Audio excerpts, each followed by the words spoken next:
Hey everybody, it's your girl Dr. Kelz checking in for another video today. My video today is inspired by some of the men that are in my life, some of the men that I talk to, that I have really good conversations with.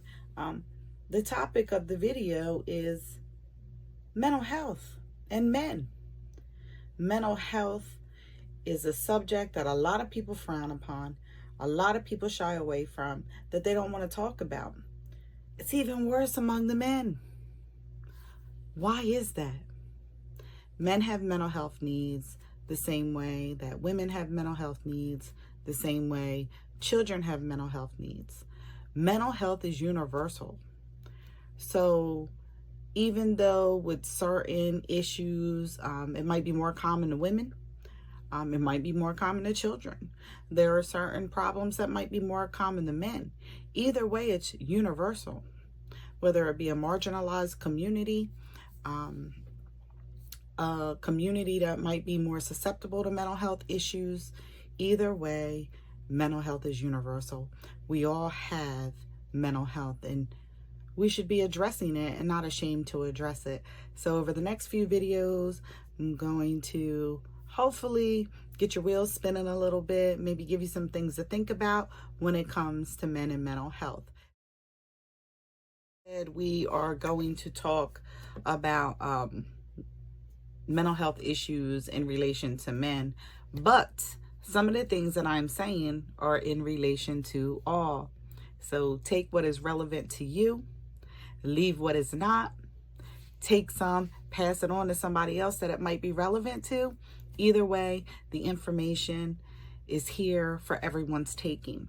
So the first reason men don't follow through with mental health treatment or even talking to someone about what's going on with them and their mental health is stigma. Number one, social stigma. And what social stigma is the stigma from the people that are around you. When we talk about being culturally appropriate, culturally aware, Black men tend to deal with things on their own. It is frowned upon in the Black community. It is frowned upon in other communities to seek mental health treatment. It is seen sometimes as a sign of weakness when that is not the case. Another type of stigma is self-stigma, right? The bias that the man might hold if they did go get treatment, feeling like it's not okay, that they're going to be labeled by others, or maybe they're labeling themselves. Something must be wrong with me if I have to go talk to someone. No, that is not the case. Remember, mental health is on a continuum, right? There are people who do need treatment. There are people who do need medication. Most people need skills and tools, and they just need an ear and someone to talk to. So it's that self-stigma. Tied into that social stigma is the cultural stigma, right? What does your culture say? What do your peers in your cultural group think about someone seeking treatment or turning to someone else to get assistance with mental health issues? So if you were raised in a home where you were taught to be forward tough and could never put your emotions on your sleeve, that's a cultural thing. That's a social thing. There are lots of different reasons that men aren't seeking what they need when they need it. Who decided what a man is and what a woman is? And I don't mean by gender, I don't mean by sex, I mean by gender roles. What men are supposed to do and what women are supposed to do. Men are supposed to work. They're not supposed to have emotion. Women are supposed to be nurturers and tend to the children. Those gender roles are gone. They are out the window. So as we navigate this thing called life, putting your mental health needs in the forefront is going to help you be successful. No one should have to suffer, and no one should have to suffer in silence. So this is thought number one about stigma. Continuing on with this men and mental health series. So just curious if as a man you have ever heard any of these phrases that I am going to tell you. Trigger warning, some of you might be triggered by this. What are you crying for? Before I give you something to cry about. Stop being a little girl. What are you crying for? You're acting like a little girl. Come here, let me punch you in the chest. Stop acting like a sissy. You're not supposed to tell people that stuff. What happens here stays here. Deal with it. You're a man. You're supposed to deal with it. You ever heard those things? If you did, they are 155.99% dysfunctional. Someone has steered you the wrong way. That is the wrong messaging that we want to give our little boys. We want to raise men that have a balance of my emotions are valid. I am allowed to feel emotions. And when I feel emotion, it doesn't mean that I'm acting like a girl.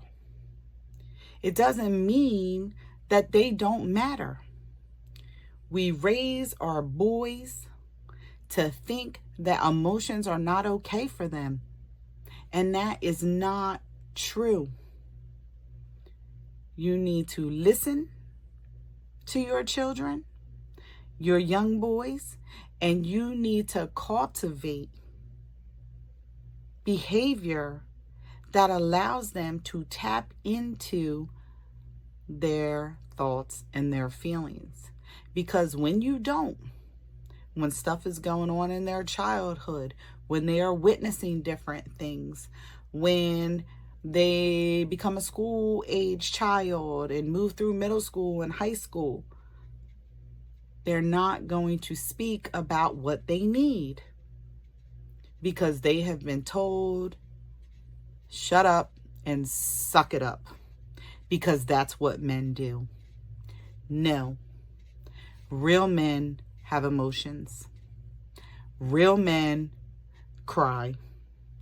Real men get upset. Real men are anxious. Real men have stress. You know, and if you're built for tough and that's how you deal with stuff, that's okay. But everybody isn't. You need to develop the language in our young boys and our young men that allows them to be 100% who they are, not 50% who they are and 50% who society says they are. So, according to the National Institute of Mental Health, 6 million men are affected by depression. 6 million. Depression tends to look different on men. Women characterized by losing motivation, right? That can happen to a man too. The sadness, yes, definitely can happen to a man as well. Loss of interest in things that you were once interested in and you're not anymore. Yeah, that can happen in men too, right? Those are some basic characteristics. The part that we often miss is when somebody is walking around 100% irritable all the time and they are angry at everything. Guess what? It could be from depression, because we know research has shown us that men tend to be more angry and more irritable when they're dealing with feelings of depression as opposed to women. And I'm sure it might go back to that, what I was saying in the other video about, how we raise girls and how we raise boys.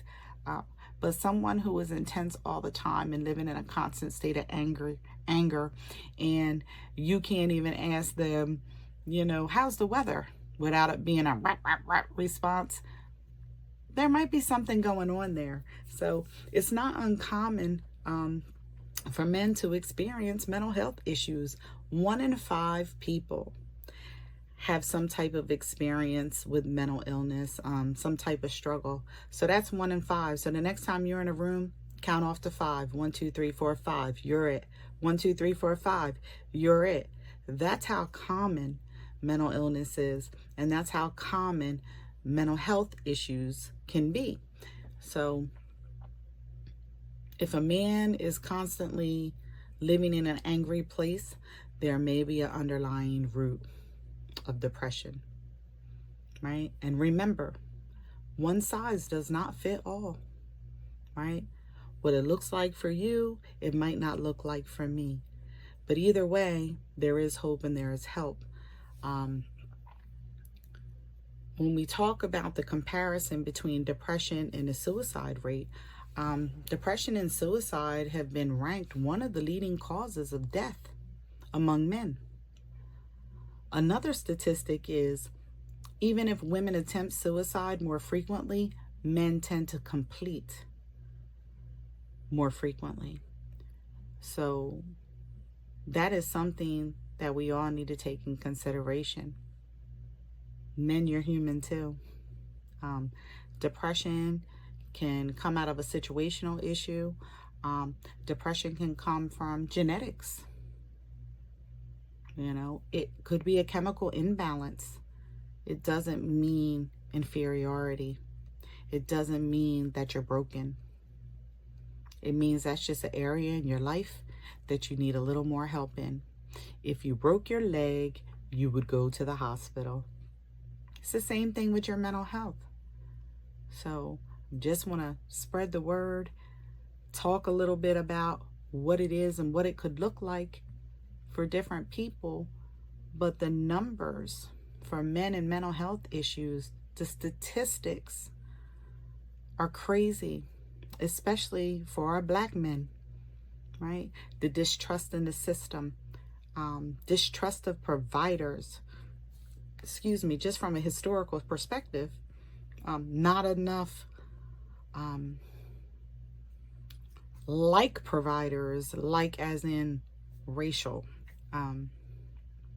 Maybe it's a language barrier with the Hispanic community. Either way, there are lots of reasons that help might not be sought, right? That we're not help seeking, but it does not negate the fact that depression is real, mental health is real, and our men need to take care of themselves because we need you, men, right? So don't be ashamed. If you have insurance, reaching out to a therapist is confidential. It's just someone objective that you can talk to in a place that you can release that inner burden without judgment. So again, men, we love you. We want to see you well. So if you're struggling, bet on yourself. Get what you need. Don't wait for someone to give it to you. So today, a word is ringing in my ear, and it's called emasculation. There are men who feel like they are vulnerable with people, vulnerable with their significant others. And when they are vulnerable about how they feel and being this emotional being, that it is thrown back at them at a later date. Or it's not received very well because they are tapping in to the emotional side. A lot of times, when a woman is very strong, she can tend to emasculate, and that means pull the masculine part or downplay the masculine part of a man. That is probably the most basic way that I can say it. Transparency moment. As a strong woman, I know I've been guilty of doing this before. Just really getting in there and I don't even want to say not letting a man be a man. It's not what it's about. It's about being so strong that you are putting down your partner as a woman, whether you're doing it intentionally or you're not doing it intentionally, it happens. When a man becomes vulnerable with you and you don't respond the right way, you're probably never going to see that side of the man again. And it's sad because as women, we want these vulnerable men. We want men that are in their feelings and understand what their feelings are. And sometimes women can't handle it when they get it. So that is another reason why men may not be so open to share negative feelings or feelings of depression or struggling with the pressure of life and just anxiety, and they don't want to share it. So they internalize it. And when they internalize it, it manifests as other things that we might not want to see. I'm going to talk about that in the next video, but that's the reality of the situation. If someone is being emotionally vulnerable with you, male or female, the last thing you want to do is turn them off or make it about you. You need to validate and show compassion, that you understand where they're coming from, whether you agree or you don't agree. But this is one of the reasons why men might not be so quick to come a running. So again, men, if you are struggling with something and you are concerned about how someone is going to receive it, get a counselor. Talk to somebody. They can't judge you. They can't say anything back. Can only validate and can only help you work out how you're feeling. So don't let how someone receives you be a turnoff for you not trying to be healthy and tapping into your emotions. Please chime in. Say what you say. I am not always right. Like I said in the other video, one size does not fit all. So someone's experience might be completely different. Somebody's thought process might be completely different. What I'm thinking about is manhood. What is manhood? I kind of talked about this in the other video, but this could cause a real disconnect, you know, with what a man has been taught to do versus what he is doing or what he's capable of doing, creating a feeling of failure. I'm not getting it right. I'm supposed to be all these things for everybody. So something I just thought about was, does manhood need to be redefined? And it can keep all those amazing things, right? We love our strong men. You know, we love when they come and they take care of us and they do things for us, and there are providers and there are protectors. But maybe we need to include in that manhood definition that they're also emotional beings as well. So when we talk about like masculine norms and what that looks like, I know I've done a video on femininity. In my book, I talk about like really what is femininity, because based off the definition of femininity, I have to wonder like, what's going on, you know? So looking at these norms, toxic masculinity, right? Over the top masculinity, what is the balance? And I think that it needs to be balanced for men too. So when I talk about femininity and I talk about, you know, what is that for women and who defines what that is? I have 3 brothers. I've always had 3 brothers, so I'm built a little bit different. How I was socialized, how I was there, but it doesn't make me any less of a woman.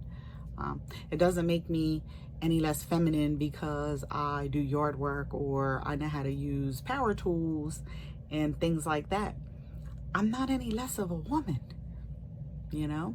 So I kind of put that in context with like, what's masculinity, right? A man goes and gets a pedicure done. Okay, that's hygiene, right? Who doesn't want a pedicure? It feels good. Men, if you didn't have one, go get one. You'll love it. That's not a feminine thing. A man that likes to cook, that is not a feminine thing. So we have all these stereotypes and all these things about what men should be doing and what women should be doing, when the reality of the situation is you should be doing what's best for you, right? Not based off of someone else's expectations, someone else's vision, someone else's experience of how they run their home and how they were raised and all that good stuff. So when we talk about like manhood and what defines men, we are leaving out that men are emotional beings. They are supposed to be emotional too, not frowned upon, not categorized as something they are not. They are still men. They are still men. So with that being said, I just want you to think about it a little bit. What is manhood? What does that mean? Because I'm not a man. I'm only speaking from a woman's perspective, right? So I might be nailing this right on the head, or I might be all the way out of the park. I don't know. Let me know. But I just think that things need to be done a little bit different to push individuality and not have these stereotypical roles hanging over our head and expectations that create this false sense of reality of what we should be doing and what we shouldn't be doing, which in turn creates stress, which in turn creates anxiety, which in turn can contribute to depression because you feel like you're failing at what society said you should be doing, not what it is that you feel like you should be doing. So if you get up every day and you work hard and you're contributing to your household, right? And those are the things that you're doing, you're all right with me. So don't get caught up in society's mess. Figure out what that looks like for you. Take some of that stress off your back, right? And I know it's not easy. I know it's not easy. It's a slow and steady process. It takes a long time to undo something that has been put in you since you were born, right? It's been put there since you were born. So again, what do you think? Do you think the definition of manhood, masculinity, femininity, all of that stuff, do you feel like the definitions should be revisited?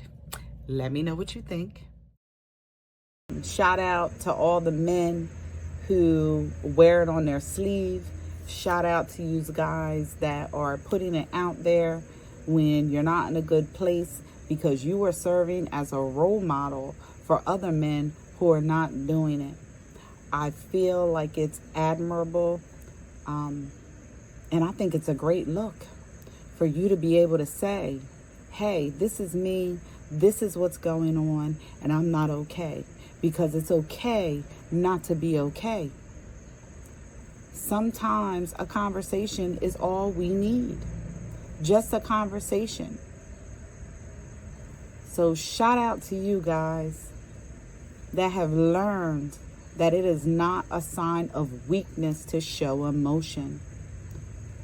We walk around on this earth every single day. We see horrific things. We experience horrific things. We bear witness to horrific things. And you can't tell me that it does not impact you. Because it does. Because regardless if you are a man or you are a woman, your emotions and your brain structure are telling you something different. What you do with those emotions and how you get them out so you can continue to function plays a huge part in how well you will overcome whatever obstacle it is that you're going through. Please do not be afraid to talk to someone you trust about how you really feel. It'll make you feel so much better. So again, I just want to shout out those men that are being role models, that are putting themselves out there to show other men, I'm no less of a man because I have emotions. I'm no less of a man because I'm having a hard time. I'm no less of a man because I want to be heard. I'm going to end this, I think, on a funny note. One day I was sitting on the couch and Cheaters was on, and Peter Guns said something on the lines of, let me paraphrase it, the guy was coming at him and he was like, you don't want the smoke because I live in the smoking section. And when I tell you I blew that out, I laughed and I laughed. I thought that was the funniest thing that I ever heard. I was like, wow. I even made a post about it one time saying that, you know, I live in the smoking section, but I'm trying to just have my smoke jacket on, right, and not be in that section. So I just want to tell you all that you can still live in the smoking section and address your mental health. You don't have to exit out of it. Obviously, we don't want to have to give people the smoke because some of y'all live in the smoking section. There is another way. Only enter that space when you need to be in that space. You will not lose that smoking section status if you address your mental health. You just won't. So, in my Peter Guns voice, if you just go ahead and hop out of that smoking section for a little bit, put the smoke jacket on. You don't got to be in the smoke section. Put the jacket on and just kind of chill to the side and find another way. But you addressing your mental health will not take you out the smoking section. It will not take you out of the section that you're not tough, right? Or you're weak, or whatever the case may be. So let's take Peter Guns' advice, right? You don't want the smoke because I live in the smoking section. Well, yes, you do. But you can find another way, and you can address your mental health without losing your status. So since we're on this man topic, I call all you men to a challenge. I am asking that you pick up the phone and do a bro check-in. Call your friends.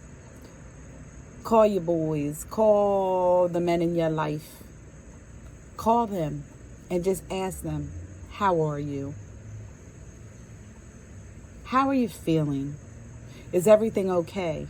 I challenge you to take the first step in letting the men in your life know that their feelings matter, right? Men, pick up the phone, send a text message, and let me know how it works. Let me know if you made a difference. Something so small could make such a big impact. So get your guy groups together, chop it up. Don't be afraid to give a little vulnerability, even if you don't want to give a lot. But pick up the phone and call somebody and ask them, bro, are you okay? Because I love you and I care about you. And I just want to make sure that you're all right. So I hope you enjoy the rest of your day. If you take me up on this challenge, please drop in the comments how it went. And grace, peace, and blessings over your life. And I will see you on the next video.